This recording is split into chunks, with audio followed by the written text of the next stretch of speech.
Back here on the Cover 3 podcast, live on CBS Sports Network. That's Danny Kanell. That's Bud Elliott. That is Indiana head coach Curt Cignetti. Coach, thank you so much for joining us here live from Big Ten Media Days.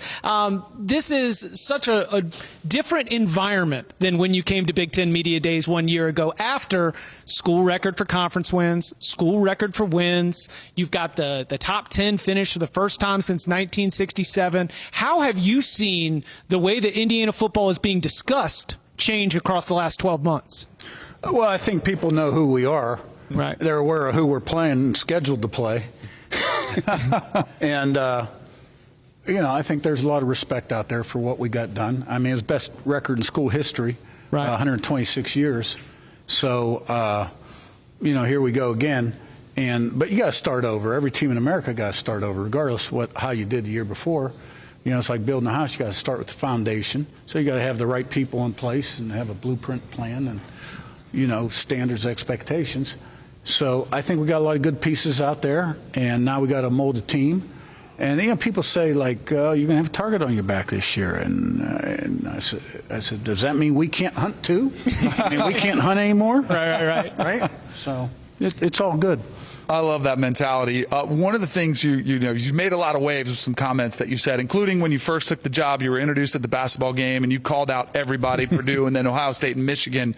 How much was that of we have to change our mindset of what we believe we can do versus you actually thinking you could do it and do it in year one? Yeah, hard question to answer, but probably more so the former. I mean, I had to get people's attention. It was a program that had been neglected a little bit. The facilities were a little bit old and antiquated. Wasn't liking the first day feel I was getting, and wasn't real pleased with that. So I had to wake up the fan base, find out if they were dead or just on life support, so to speak. And, so you got the paddles out for them, resuscitate. Yeah. When we were talking before you came on, like, when did you become a believer in Indiana? And when did you know that you had something special last year? Probably on the December signing date when we brought those 22 transfers in, because I knew those guys could play, and we knew a lot of them. A lot of them were from JMU, and I knew we had flipped the roster right there. That we'd have a great January, see where we're on spring ball, what we need in the spring portal. And that, it could happen. I felt very optimistic. Now, there were times before that you're just trying to keep your head above water. I mean, we were down to 40 scholarships. Had 10 offensive starters in the transfer portal before I ever stepped on campus. I didn't know that. They didn't tell me that. I wouldn't have either. Okay? But, it all came together. We had great leadership in the locker room. And the one thing about it is I got great continuity on my coaching staff. My coordinator's been with me like 12 years. And, other guys long. So we're all on the same page. And, we're pretty efficient in what we do.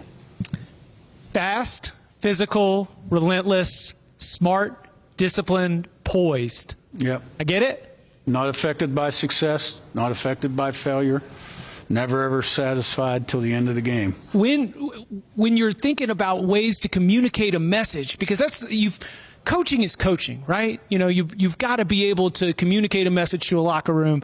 When do you know that something's really caught on with the group?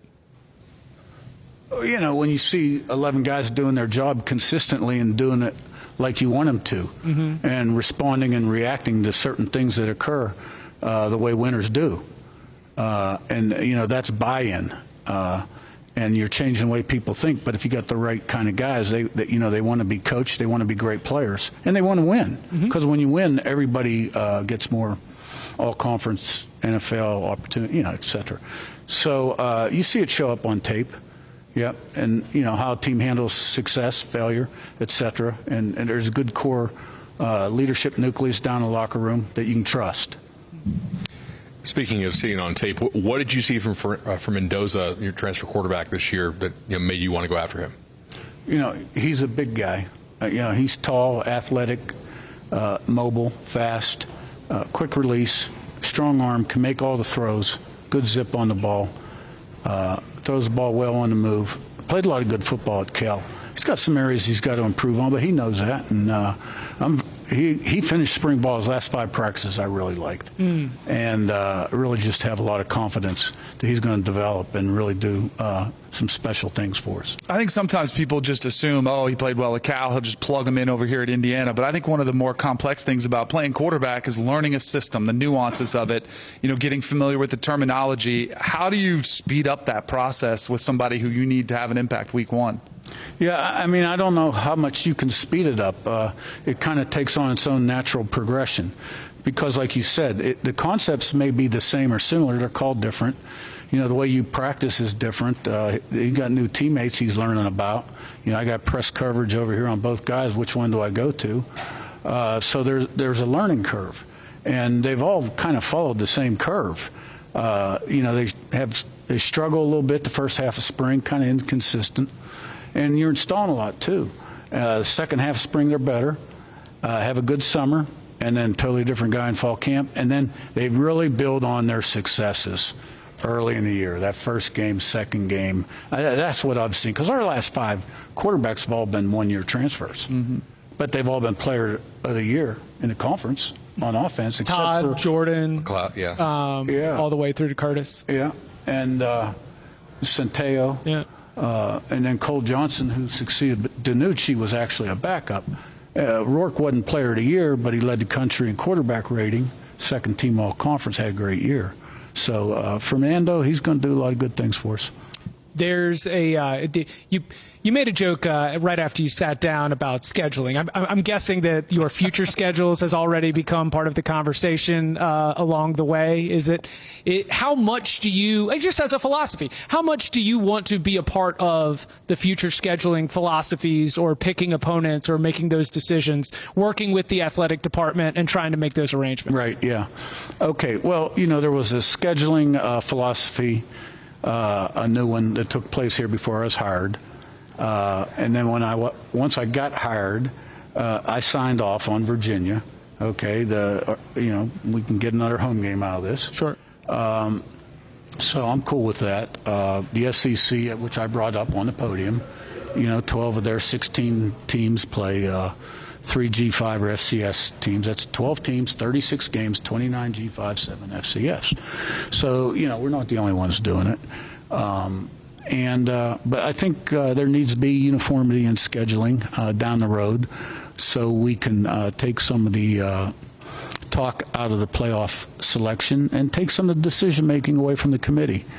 Let's have playing games, 3 versus 6, 4 versus 5 on championship weekend. And I think that'd be a great thing. And I think the Big Ten really should get 4 MAC qualifiers. When you look at Ohio State, they finished 4th in the league this year and won a national championship. So, right there is as much argument as you need. As things change in college football, we'll adjust and change too. As it came down to the wire for the selection committee, were you actually nervous that they might take a 9-3 team over y'all's 1-loss team? Like how much were you buying into the rhetoric and some of the stuff from the shows that that might happen? No, I wasn't. Not after the Purdue game. I did get a little nervous after we lost to Ohio State. And then subsequently the SEC teams went down later in the day because I could feel the tidal wave coming from the South and major networks that cover the SEC. Sure. Yes. Like, where'd this come from? I thought we were a feel-good story. All of a sudden, we're the hunted enemy. When did that change? Is this just a bad dream? Why are we the bad guy? No one's made us the bad guy. Yeah. So, but after we beat Purdue, I felt like we'd be in. Yeah. Last question for you here. Would you like to play a bit of a trivia game? I don't know how good I'll be at it. Okay, all right. I have to, I will. So in 1982 was your senior season? Yep. At West Virginia? Yep. Do you remember who won the Heisman Trophy in 1982? It wasn't Marino. It was probably a quarterback. Could have been George Rogers. No, he was the year before. He was 81, I think. 82, what quarterbacks came out? Marino, Elway. Did Elway win the Heisman? Elway was the runner-up. You got one there. Okay.